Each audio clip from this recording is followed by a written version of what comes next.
Olá pessoal, estamos em Joaquim Egídio, na Estrada das Cabras.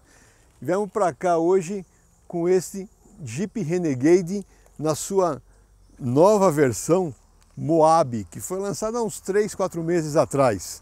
É uma versão bem interessante, principalmente se a gente considerar agora férias de janeiro, querer fazer alguma coisa diferente, pegar uma estrada de terra, essa época de pandemia que não se pode ficar em lugares com muita aglomeração, nada melhor do que andar de carro por aí, conhecer novos lugares e ver novas paisagens.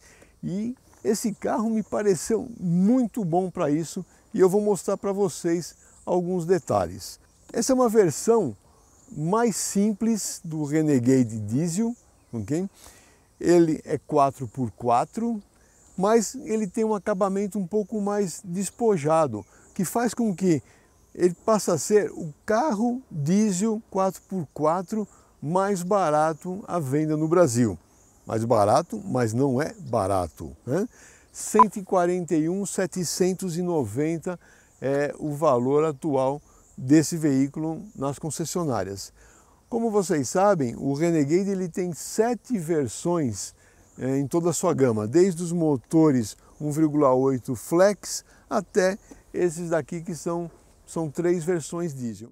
Para quem não sabe, não conhece esse nome, Moab.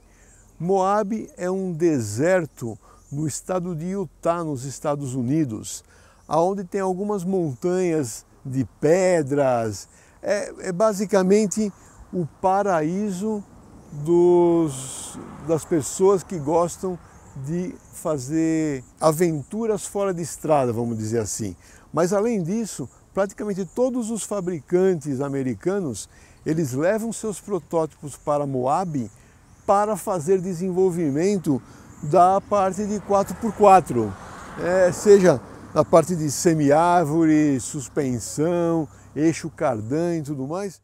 Em termos de desenho, a gente vê que não tem muita diferença aos demais modelos da Jeep, né, do Renegade. E algumas coisas foram suprimidas nesse carro justamente para tornar ele nesse valor de entrada. Por exemplo, faróis são halógenos, sem a luz de rodagem diurna. A grade é basicamente a mesma grade dos demais Renegade. Destaque são os ganchos na dianteira. O mesmo acontece na traseira. O desenho é o Renegade que a gente conhece, o emblema 4x4 diesel e o emblema Moab aqui na direita. Ponto positivo, o gancho de reboque também na traseira. O porta-malas tem capacidade de 320 litros, com essa facilidade de você modificar a posição da tampa e ela fica um pouco mais baixo e dá um pouco mais de volume. Aqui vocês podem ver que eu carrego comigo uma cinta para reboque, uma coisa que eu aprendi com alguns amigos. Se você tem um carro forte, um carro bom, é sempre legal você ter uma cinta dessa. Você pode encontrar alguém em situações que necessita ser puxado de alguma vala, de algum buraco. Isso você pode fazer a sua solidariedade, vamos dizer assim, né? E por baixo do tampão a gente encontra o step do tipo temporário. E nessa vista lateral, o que a gente percebe é que a altura do carro, né, em relação ao pneu, ou seja, esse vão da caixa de roda, ele é um pouco maior do que a versão flex, ou seja, dando um pouco mais de robustez também para enfrentar terrenos fora de estrada.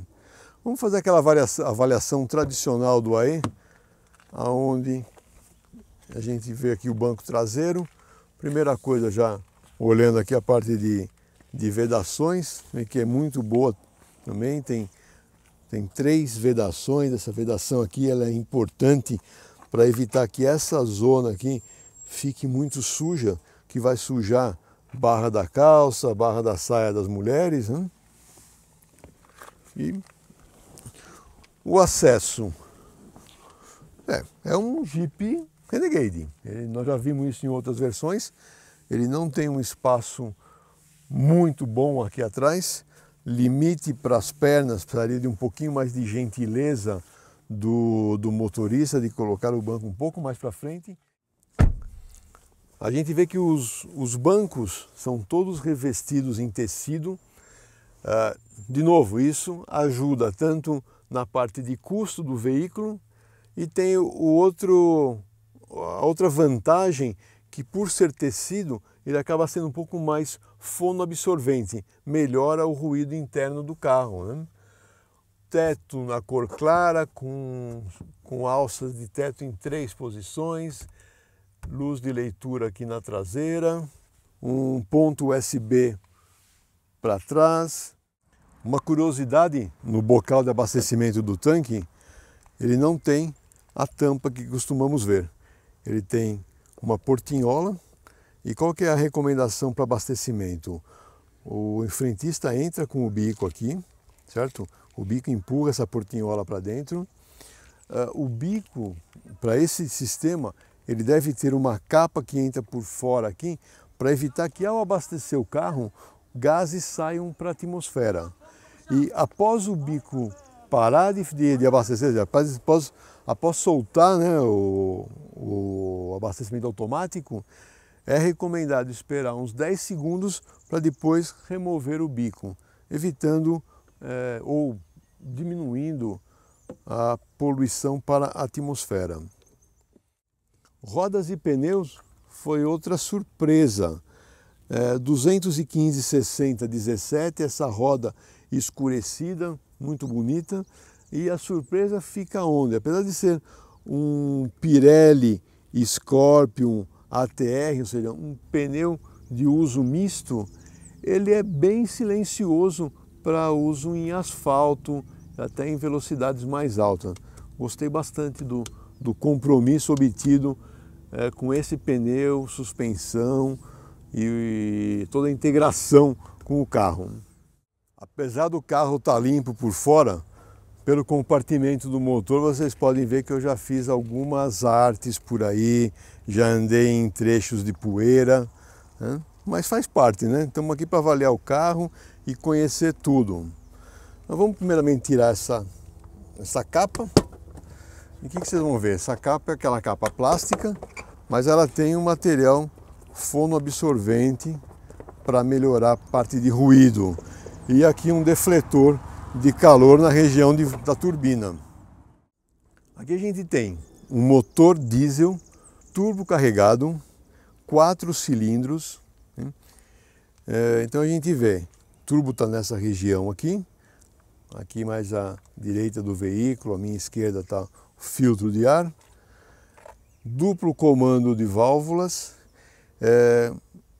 movidos por uma correia dentada que está nessa região aqui, é um motor de 16 válvulas, e ele entrega 170 cavalos a 3.750 RPM e o mais legal, 35,7 kgfm de torque máximo a 1.750 RPM. Ou seja, você tem torque, você tem força nesse carro desde baixas rotações. Bom, como todo motor diesel moderno, injeção é direta, aqui os 4 bicos injetores, aqui está a flauta, né, ou chamado common rail, que faz a pressão de óleo diesel para esses bicos, né? E acoplado a esse motor, a gente tem um câmbio automático de 9 velocidades, né? Então, além de ter um motor com bom torque, com boa potência, o câmbio de 9 velocidades dá um escalonamento muito bom, deixa o carro muito agradável de dirigir. Em termos de posição de dirigir, a gente tem a vantagem da ajuste de distância do volante e altura, né? Assim como no banco, a gente tem mecanicamente o ajuste de altura e os demais ajustes. Aqui a gente vê o comando do farol e também o ajuste de altura do facho do farol. Muito bom para quando você tem o carro carregado, para poder dar aquela baixadinha no facho. Bom, vamos até o posto fazer aquela análise técnica no elevador.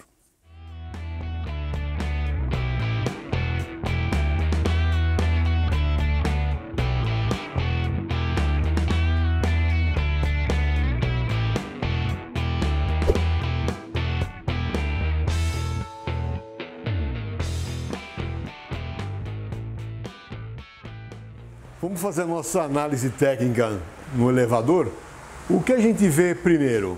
Ângulo de ataque. A gente vê que esse ângulo aqui ele é muito bom, ele chega perto dos 30 graus, é 29,7 graus.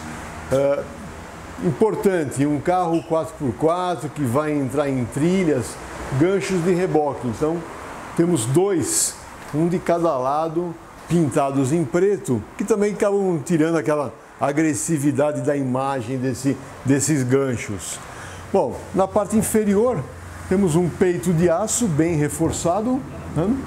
Interessante ver que o cárter do motor ele é revestido com um material de alumínio, um isolante, tanto para temperatura quanto para talvez absorver um pouco de ruído, manter o ruído dentro do motor, para que esse ruído não saia para a atmosfera e, logicamente, para dentro do carro, né? O inconveniente de ter que tirar esse peito de aço para fazer as trocas de óleo, porque não tem nenhuma janela para fazer essa inspeção. A suspensão dianteira é MacPherson. A gente vê o braço inferior, ele é de parede dupla, é bem reforçado, fixado ao subchassis por buchas verticais, são duas buchas verticais, uma na dianteira, outra na traseira. Esse próprio subchassis é uma peça bem reforçada, bem robusta mesmo. Os articuladores, eles são fixados por parafuso, que também facilita manutenção futura. Aí é o convencional, né? Amortecedor pressurizado, mole helicoidal, barra anti-rolagem, freio dianteiro, pinça deslizante, veja, nenhuma novidade a mais aqui, mas bem robusto e bem construído. Na parte inferior central, o que a gente observa? Essa proteção para o mancal intermediário do cardan traseiro. Então a gente vê o cardan duplo, né? Um cardan que vem até esse ponto e outro que se conecta daqui para o diferencial. As linhas de combustível estão bem protegidas entre as longarinas, ali na frente tem uma capa de proteção também. Do outro lado a gente vê as linhas de freio totalmente protegidas por uma calha plástica e essa proteção ela continua, né? Além da proteção de calor que tem aqui na região do túnel central, quando a gente chega no tanque de combustível, é um tanque grande, é um tanque de 60 litros que dá uma boa autonomia para o carro. A gente vê, além da proteção térmica que está aqui, né, tem também uma proteção bem robusta, tudo muito bem construído para um uso fora de estrada, né? Na traseira, no eixo, a gente vê um subchassis, ele é ancorado à carroceria através de 4 buchas de bom diâmetro, né? Uma aqui, outra e 2 do outro lado. Isso acaba absorvendo bastante a parte de vibrações. O diferencial traseiro, né? Lembrando que esse carro, por ter tração nas 4, ele é predominantemente dianteiro e o torque para a traseira vem de acordo com a necessidade. Bom, a suspensão, ela é o conceito MacPherson também, porém, ao invés de usar um braço simples como na dianteira, ele usa um braço com... são 3 braços, né, multibraços. 1, 2 e o terceiro braço da suspensão. Tem a barra anti-rolagem, né? Aí o básico, amortecedor pressurizado, mola helicoidal e freio a disco também na traseira, o que é muito bom para um carro de uso fora de estrada. Porque a gente sabe que o freio a tambor, eu acho que um dos grandes problemas que ele tem é a contaminação. Na hora que você pega barro, terra, areia, água, a contaminação e a autolimpeza dele é muito pior do que num caso de um freio a disco. E escapamento, fazendo a função de defletor do ar para o para-choque traseiro. Olha, gostei de ver as soluções adotadas nesse carro pelos engenheiros da FCA e da Jeep. Vamos andar agora e vamos ver como é que ele se comporta.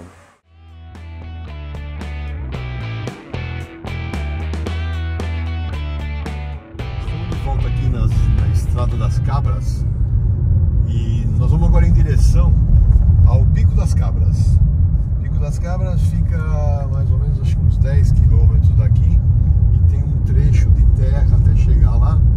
Como choveu muito em Campinas nos últimos 2, 3 dias, então hoje nós vamos encontrar algumas dificuldades, nada muito severo, mas dá para talvez mostrar um pouco das capacidades fora de estrada desse Renegade Moab, né?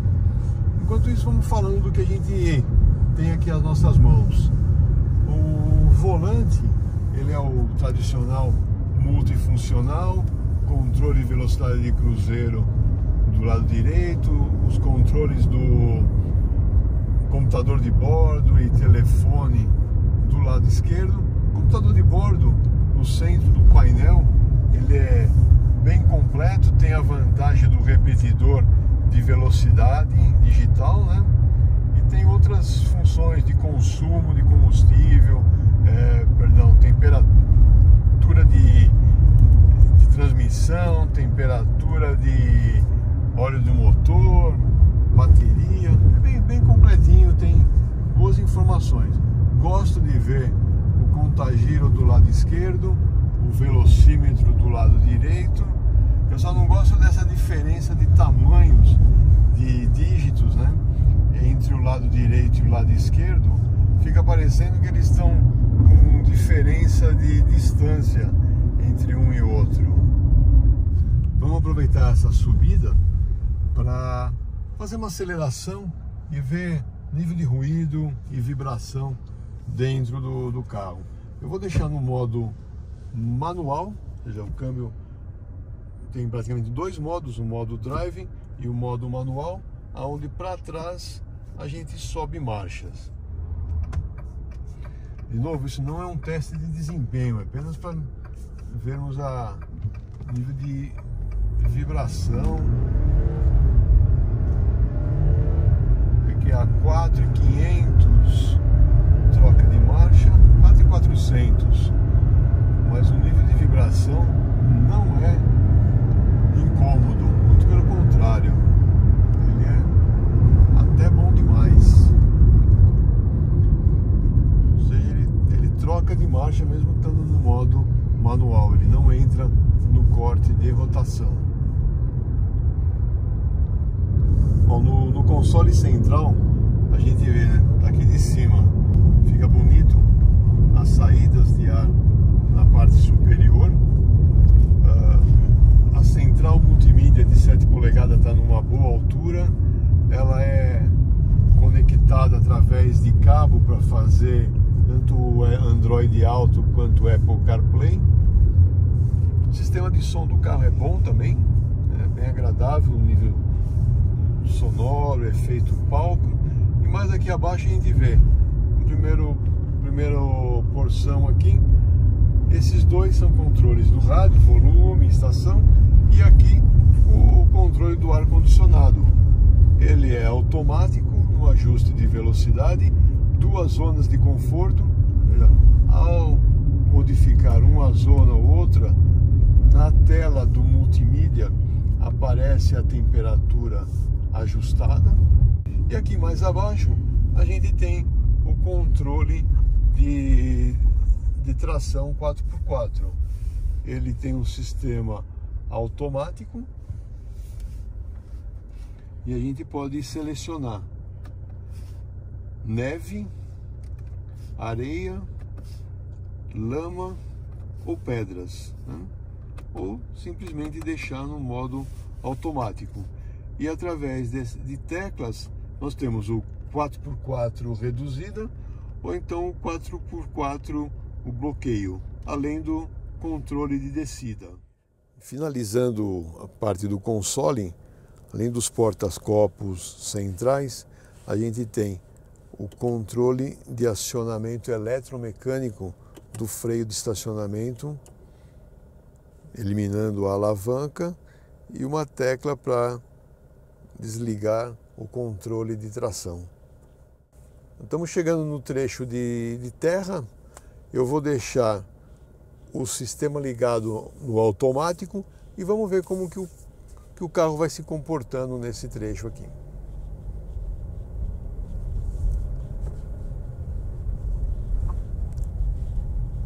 A primeira coisa que me chama a atenção é o comportamento da suspensão, o conforto e a parte de ruído.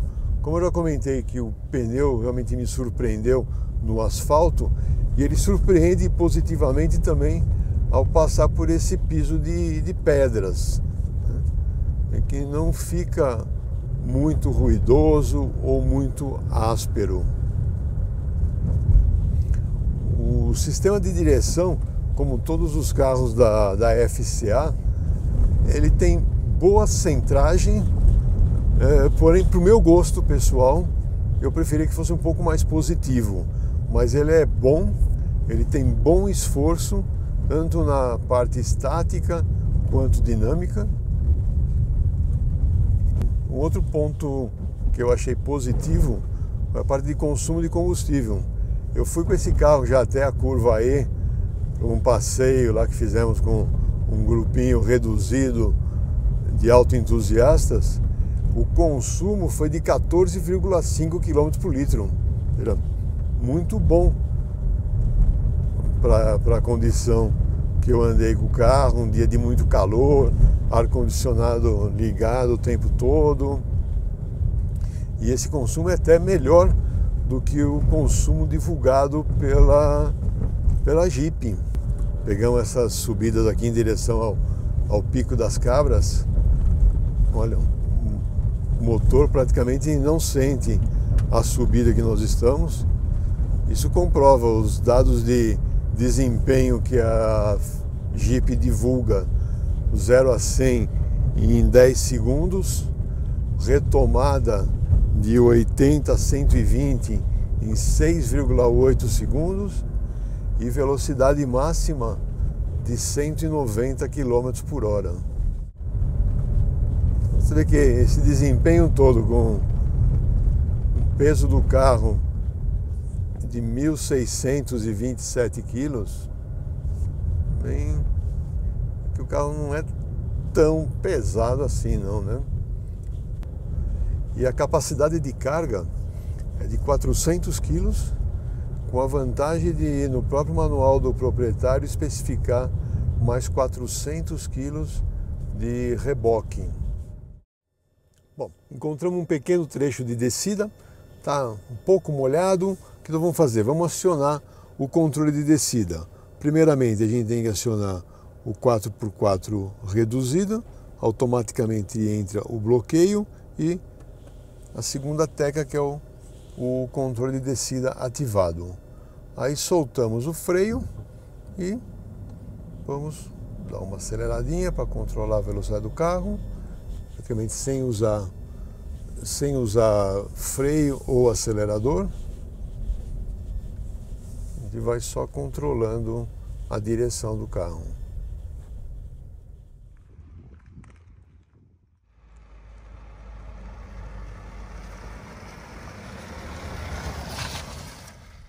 Uma coisa bem interessante que a Jeep disponibilizou nesse ano para os apreciadores de fora de estrada é um aplicativo no celular que mostra várias trilhas. Isso foi desenvolvido em parceria pelo Luiz Fernando Carquejo, que é também editor fora de estrada do Autoentusiastas. E já são mais de, acho que se não me engano, são 10 ou 11 regiões que mostram as trilhas. Então, tem trilhas no Paraná, em São Paulo, no Rio de Janeiro, Minas, Até a última que ele anunciou foi em Alter do Chão, no Pará. Então, pelo aplicativo você consegue chegar até o início da trilha e depois você faz a trilha. E são trilhas 4x4, 4x2 e com vários níveis de dificuldade. Olha, bem bacana, viu? Já usei em 2 ou 3 trilhas aí e gostei bastante do aplicativo. Bom, como vocês viram, essa versão Moab do Renegade Diesel 4x4 é uma boa opção para você que precisa um carro para o dia a dia, para ir no shopping, para ir no mercado e que gosta de fazer também uma trilha, pegar uns caminhos mais tortuosos, esburacados e sujos por aí, né? Então ele tem praticamente as comodidades necessárias, sem nenhum luxo, né? Faltou talvez comentar até da câmera de ré, que facilita bastante para manobra e até mesmo manobra em situação de fora de estrada. E um carro bem agradável, bem equilibrado dentro do custo-benefício que oferece, né? Então, mais uma vez, obrigado pela sua audiência. Espero que tenham gostado desse vídeo. Se gostaram, deixe o seu like. Ou se não gostaram, deixe seu dislike, deixe seus comentários. No site vai ter a matéria também completa, com ficha técnica, lista de conteúdo. E, mais uma vez, obrigado pela audiência e até o próximo. E já adiantando um feliz 2021 para todos.